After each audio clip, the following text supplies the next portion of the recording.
एक जंगल में बहुत सारे पशु पक्षी रहा करते थे। उसी जंगल में एक टुनटुन नाम की चिड़िया रहती थी।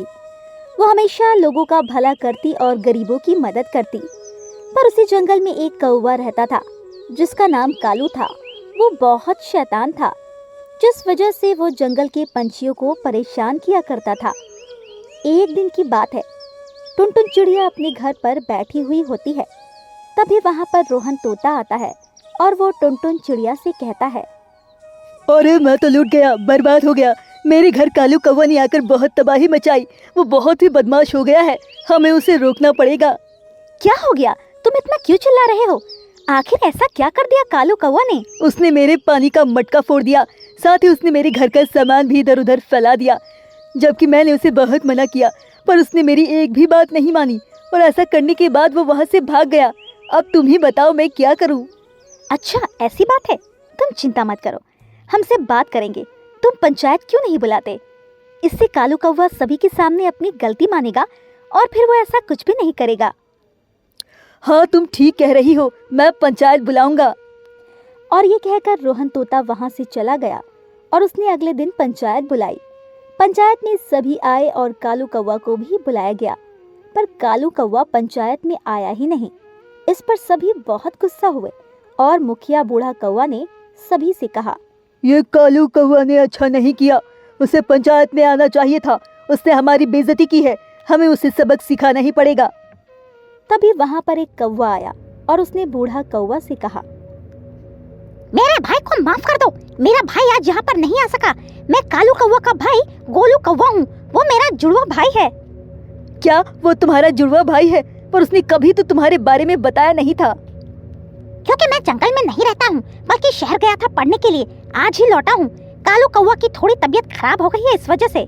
ठीक है, पर तुम अपने भाई को समझा देना कि वो जंगल में कम शैतानियाँ किया करे, क्योंकि इससे पंछी काफी ज्यादा परेशान होते हैं। ठीक है, आप चिंता मत कीजिए, मैं आगे से इस बात का ध्यान रखूंगा।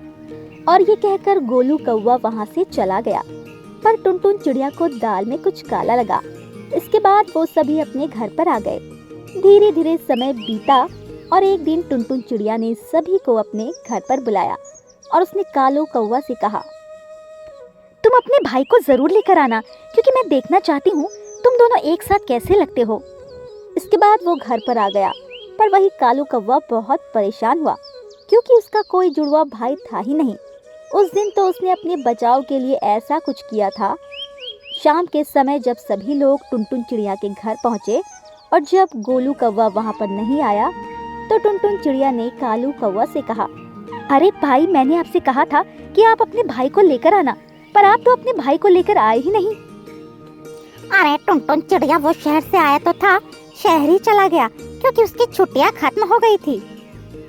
अच्छा ऐसी बात है? वैसे आप और आपका भाई कभी साथ में नहीं दिखे, आखिर ऐसी क्या बात है? कोई भी नहीं है, बस हम लोगों में ज्यादा बनती नहीं है, इस वजह से हम लोग साथ में नहीं दिखते हैं। अच्छा तुमने हम सभी को यहाँ पर क्यों बुलाया था, ये तो बताओ। अभी बताती हूँ कि मैंने तुम सभी को यहाँ पर क्यों बुलाया था। मुझे कुछ तुम सभी को दिखाना था।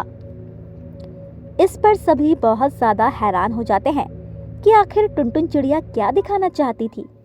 तभी टुनटुन चिड़िया ने सभी से कहा, मैंने आप लोगों को यहाँ पर बुलाया था क्योंकि कालू कौवा का कोई भी जुड़वा भाई नहीं था।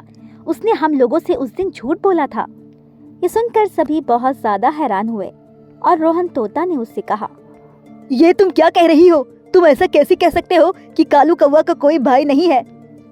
यदि कालू कौवा का कोई भाई होता तो यहाँ पर जरूर आता। इसका कोई भाई ही नहीं था। मैंने इसके दादा से बात की और उन्होंने बताया कि उसका कोई भाई नहीं था, इसीलिए उसने हम लोगों को बेवकूफ बनाया। क्या? इसका मतलब उस दिन बचने के लिए कालू कौवा ने ये सब किया था? ये अपनी शैतानी से कभी भी बात नहीं आएगा। हाँ तुम बिल्कुल ठीक कह रहे हो, कालू कौवा बहुत ही बदमाश है। इसने हम लोगों के साथ उस दिन खेल खेला और इसकी सजा हम इसे जरूर देंगे। और ये कहकर सभी ने कालू कौवा को पकड़ लिया और उसे एक पिंजरे में डाल दिया। इससे कालू कौवा बहुत दुखी हुआ और उसने उन सभी से कहा, मुझे माफ कर दो, मैं आगे से कभी भी ऐसा नहीं करूँगा। कालू कौवा के ज्यादा कहने पर टुनटुन चिड़िया ने उसे छोड़ दिया और चेतावनी दी कि यदि उसने बदमाशी की तो उसे अच्छा सबक सिखाया जाएगा। इसके बाद कालू कौवा वहाँ से चला गया और अब सभी बहुत खुश थे कि कालू कौवा अब ऐसा कुछ भी नहीं करेगा। एक जंगल में बहुत सारे पशु पक्षी रहा करते थे। उसी जंगल में एक टुनी चिड़िया अपने बच्चों के साथ रहती थी। टुनी चिड़िया बहुत गरीब थी, इस वजह से वो अपना गुजारा करने के लिए दूसरों के घर पर काम कर लिया करती थी। पर जब टुनी चिड़िया काम पर जाया करती थी तो वो अपने बच्चों को घर पर ही छोड़ देती थी, क्योंकि उस जंगल में बहुत सारे चील रहते थे जो छोटे छोटे पंछियों को मारकर खा जाया करते थे। इसी वजह से टुनी चिड़िया अपने बच्चों को घर पर ही छोड़कर जाती थी और जल्दी वापस घर आ जाती थी। एक दिन की बात है, टुनी चिड़िया काम पर जा रही होती है। तभी उसके बच्चे गोलू चिड़ा अपनी माँ टुनी चिड़िया से कहती है, माँ, आप हमें घर पर छोड़कर क्यों चली जाती हैं? आप हमें अपने साथ क्यों नहीं ले जाती हैं? अरे बच्चों, तुम्हें तो पता ही है कि जंगल में बहुत ही खतरनाक और जालिम चील रहते हैं जो छोटे छोटे पक्षियों को मारकर खा जाते हैं। इसी वजह से मैं तुम्हें घर पर छोड़ जाती हूँ।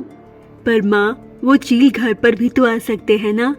मुझे पता है, पर जब मैं चली जाया करूँ तो तुम किसी और के लिए दरवाजा ही मत खोला करो, सिर्फ मेरे लिए ही दरवाजा खोला करो। इस तरह तुम उन चीलों से बचे रहोगे। वैसे माँ, हमारे पिता की मौत कैसे हुई थी? आपने हमें अभी तक इस बारे में नहीं बताया है। तुम्हारे पिता को भी इन्हीं चीलों ने मार डाला था। इसी वजह से मुझे इन चीलों से बड़ा ही डर लगता है और इसीलिए मैं तुम्हें घर पर छोड़कर चली जाती हूँ। पर माँ, यदि उन चीलों ने आप पर हमला कर दिया तो?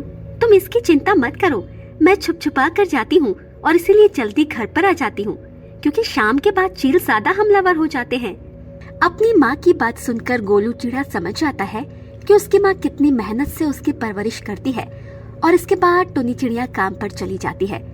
धीरे धीरे समय गुजरता है और टुनी चिड़िया इसी तरह रोजाना अपने बच्चों को घर पर छोड़कर काम पर जाया करती थी। एक दिन जब टुनी चिड़िया काम पर जा रही थी, तभी रास्ते में उसे एक चील मिल गया। चील को देखकर टुनी चिड़िया बहुत ज्यादा घबरा गई। चील ने टुनी चिड़िया से कहा, अरे वाह, आज तो तू मेरे हाथों लगी गई। तुझे खाकर मेरा पेट अच्छी तरह भर जाएगा। नहीं नहीं, तुम मुझे मत खाओ। यदि तुम मुझे खा लोगे तो मेरे बच्चे का क्या होगा? अरे तू चिंता क्यों करती है, मैं तेरे बच्चे को भी खा लूंगा।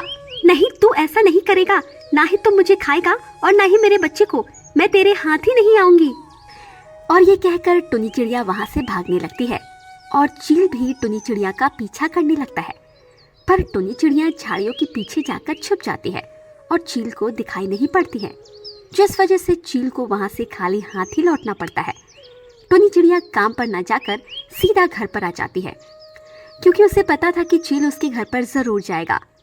वहीं दूसरी तरफ चील टुनी चिड़िया से पहले उसके घर पर पहुंच जाता है और देखता है कि उसका बच्चा गोलू चिड़ा घर के बाहर खेल रहा था। चील भाग कर जाकर गोलू चिड़ा को पकड़ लेता है। तभी वहां टुनी चिड़िया आ जाती है और वो चील से कहती है, नहीं नहीं, तुम मेरे बच्चे को छोड़ दो। तुम मेरे बच्चे को मत मारो, भले ही तुम इसके बदले मेरी जान ले लो। नहीं, मैं तेरे बच्चे को नहीं छोड़ूंगा और अब तू भी मेरे हाथों मारी जाएगी। नहीं, तुम मेरे बच्चे को छोड़ दो। मेरे बच्चे के सिवा मेरा इस दुनिया में कोई भी नहीं है। पहले ही तुम मेरे पति को मार चुके हो और अब तुम कितना जुल्म मेरे ऊपर करोगे। और ये कहकर टुनी चिड़िया जोर जोर से रोने लगी, पर चील पर इसका कोई भी असर नहीं हुआ और उसने टुनी चिड़िया से कहा, मुझे इससे कोई मतलब नहीं है, मैं तो इसे मार कर ही रहूंगा। और ये कहकर उसने टुनी चिड़िया के सामने ही गोलू चिड़ा पर हमला किया। पर टुनी चिड़िया ने एक लकड़ी उठाई और चील के मुंह पर दे मारी, जिससे गोलू चिड़ा उसकी पकड़ से छूट गया और टुनी चिड़िया अपने बच्चों को लेकर वहां से भाग गई। वहीं चील ने जब तक अपने आप को संभाला और वहां पर देखा तो वहां पर कोई भी नहीं था। चील फिर से हाथ मलता रह गया और उसने अपने आप से कहा, अब की बार तो ये चिड़िया और उसका बच्चा बच गया। अगली बार ये दोनों मेरे हाथों नहीं बचेंगे और मैं टुनी चिड़िया को तो अच्छी तरीके से सबक सिखाऊंगा, क्योंकि इसने तो मेरा मुंह ही तोड़ दिया। और ये कहकर चील वहां से उड़ गया। वहीं दूसरी तरफ टुनी चिड़िया अपने बच्चे को उस जालिम चील से बहुत दूर ले आई और दूसरे जंगल में जाकर रहने लगी। और अब वो दोनों बहुत खुश थे, क्योंकि उस जंगल में एक भी चील और बाज नहीं थे। वहाँ पर सभी आराम से अपनी जिंदगी जीते थे। ये तुम क्या कह रहे हो? क्या कोई चिड़िया जंगल की सरपंच कैसे बन सकती है? हाँ, मैं बिल्कुल ठीक कह रहा हूँ। पूरे जंगल में यही बात फैली हुई है कि टुनटुन चिड़िया अब जंगल की सरपंच बनेगी। मुझे तो कुछ गड़बड़ लग रही है। चलो तुम मेरे साथ, जब तक हम हैं तब तक वो चिड़िया जंगल की सरपंच नहीं बन सकती है। और ये कहकर कालू कौवा और उसका दोस्त श्यामू कौवा वहाँ से चला गया। एक जंगल में बहुत सारे पशु पंछी रहा करते थे। उस जंगल का मुखिया बूढ़ा कौवा अब काफी बूढ़ा हो गया था, जिस वजह से वो नया सरपंच ढूंढने में लगा था। और कालू कौवा चाहता था कि वो जंगल का नया सरपंच बने, पर मुखिया को पता था कि इसकी नीयत में खोट है, इसीलिए वो किसी और को सरपंच चुनना चाहता था।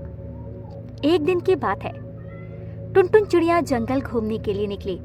तभी उसने देखा कि एक तोता काफी मुसीबत में फंसा हुआ है और वो मदद के लिए पुकार रहा था। उस तोते की आवाज सुनकर वो उसके पास गई और उसने उससे कहा, क्या हुआ? तुम इतनी तेज क्यों चिल्ला रहे हो? क्या बात है, मुझे बताओ। अरे टुनटुन चिड़िया, क्या बताऊं, मेरी माँ की बहुत ज्यादा तबीयत खराब है और मेरे पास रुपए नहीं है। क्या तुम मुझे रुपए दे सकती हो? अरे बस इतनी सी बात है, रुको मैं अभी तुम्हारी माँ के इलाज के लिए रुपए लाती हूँ। और ये कहकर वो अपने घर गई और वहाँ से रुपए ले आई। इसके बाद उसने उस तोते से कहा, अब तुम अपनी माँ का इलाज अच्छी तरह कराना।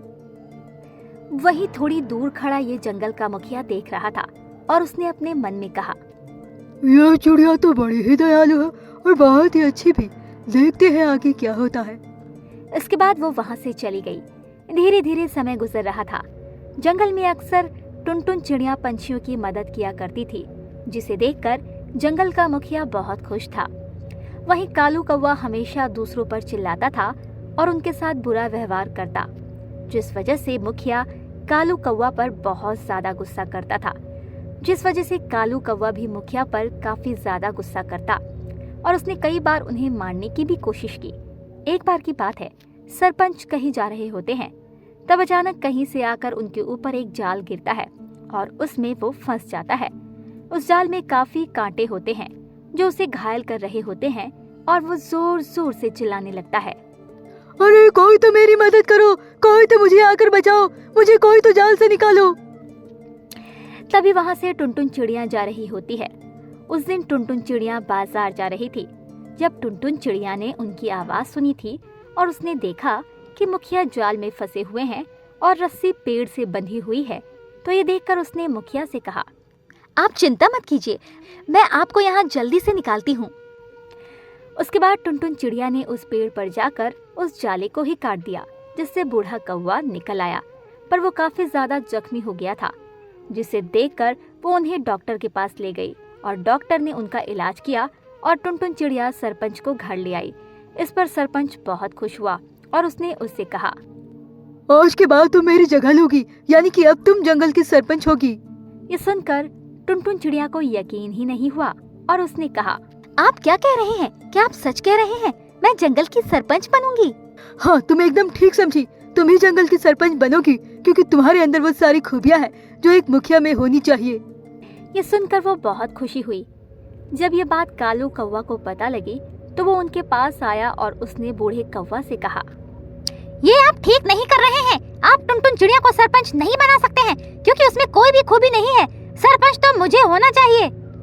नहीं, सरपंच सिर्फ टुनटुन चिड़िया ही बनेगी और तुम में तो सरपंच की कोई भी खूबी नहीं है। मुझे पता है तुमने मुझे उस दिन मारने की कोशिश की, पर मैं चुप हूँ। यदि मैंने ये बता दी ना तो सभी जंगल के लोग तुम्हें निकाल देंगे। ये सुनकर कालू कौवा चुप हो गया और उसने बूढ़े कौवे से कहा, आपको कैसे पता कि ये मैंने ही किया था? क्योंकि तुम्हारे सिवा ये काम कोई और कर ही नहीं सकता। क्योंकि मुझे पता है तुम सरपंच बनना चाहते हो और इसीलिए तुम मुझे अपने रास्ते से हटाना चाहते हो और इसीलिए तुमने उस दिन मुझे मारने की कोशिश की। ये सुनकर कालू कौवा चुपचाप खड़ा हो गया। तभी वहाँ पर टुनटुन चिड़िया आ गई और उसने ये सब सुन लिया। इसके बाद टुनटुन चिड़िया ने सरपंच से कहा, आपको इसे सजा देनी चाहिए। यदि आप इसे ऐसे छोड़ देंगे तो फिर आगे आपको फिर ये चोट पहुंचाएगा। नहीं, इसे जाने दो। अब ये ऐसा कभी नहीं करेगा क्योंकि इसे अपने किए की सजा मिल गई है। ये सुनकर कालू कौवा वहाँ से चला गया और अब टुनटुन चिड़िया बहुत खुश थी क्योंकि अब वो जंगल की नई सरपंच जो थी